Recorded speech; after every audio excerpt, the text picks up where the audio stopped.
Այսօր պատրաստում ենք տապակած շուշան ամենապարզ տարբերակով։ Ուտեստի ամենահաճելի մասը այն է, որ շուշանը հենց մեր այգուց եմ հավաքել։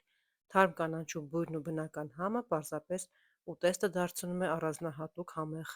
Նախապես շուշանը պետք է լվանանք հոսող ջրի տակ։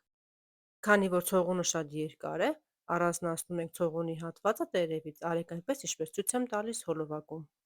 Կախված ցողունի երկարությունից կարող եք բաժանել նաև 3 մասի։ Խաշելուց էլ պետք է առանձին խաշենք ցողունի հատվածը, հետո նոր տերևային հատվածը։ Եթե միասին խաշենք, համաչափ չի եփվի։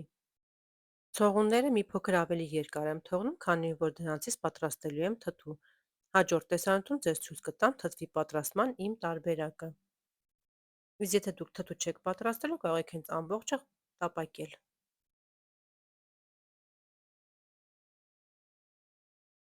Ահա արդեն ամբողջը առանձնացրել եմ, բավականին շատ է ստացվել ինձ մոտ։ Կաթսայով ջուր ենք եռացնում, ավելացնում ենք 1 ճաշիկ թալ աղ,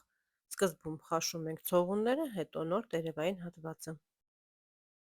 Ցողունները մոտավորապես խաշում ենք 2-ից 3 րոպե, իսկ տերևները մոտ 2 րոպե։ Ստուգում ենք գեղունգով, եթե փափկել է, ուրեմն պատրաստ է։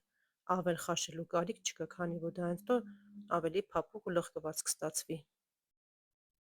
Ես պարտադիր խաշելուց հետո լցնում եմ սառը ջրի մեջ, որպեսզի և գույնը պահպանվի, և ավելորդ անգամ չփափկի, այդպես եռը կանգնում է։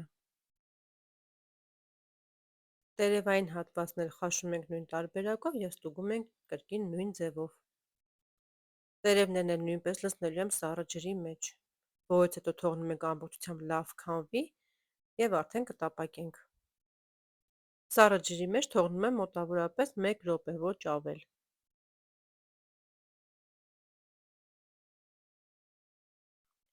Խաշելուց հետո ևս մեկ անգամ կտրատում եմ, որպեսզի ավելի հեշտ լինի ուտելը։ Կարող եք հենց այդպես էլ թողնել։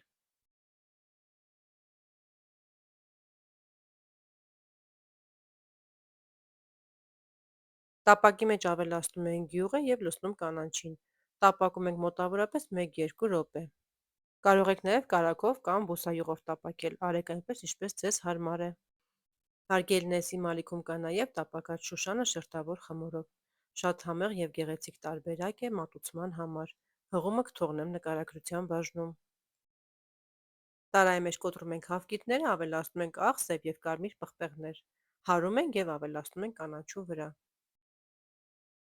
Հավկիթների քանակը կախված է կանաչու քանակից։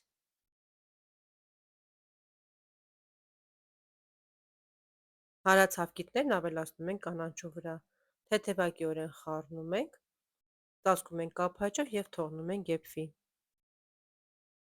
Այնպես ենք անում, որ հավկիթները հավասարաչափ տարածվեն։ Երբ արդեն եփված են հավկիթները, զգուշորեն շրջում ենք հաջորդ կողմի վրա և տապակում ենք ևս մի քանի րոպե։ Կարող եք նաև ափսեի օգնությամբ շրջել, բայց դրա կարիքը չկա, հենց այսպես շրջում ենք, նորից հավասարեցնում ենք և թողնում ենք եփվի։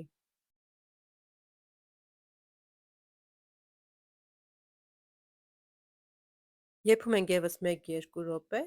և արդեն մեր համեղ ու շատ ախորժելի շուշանը պատրաստ է։ Տեղափոխում ենք մատուցման ափսեի մեջ և արդեն իսկ կարող ենք մատուցել։ Տեսեք, թե ինչքան լավ է ստացվել։ Իրարից չի առանձնանում, շատ գեղեցիկ է ստացվել, դե իսկ համի և բույրի մասին խոսելն ավելորդ է։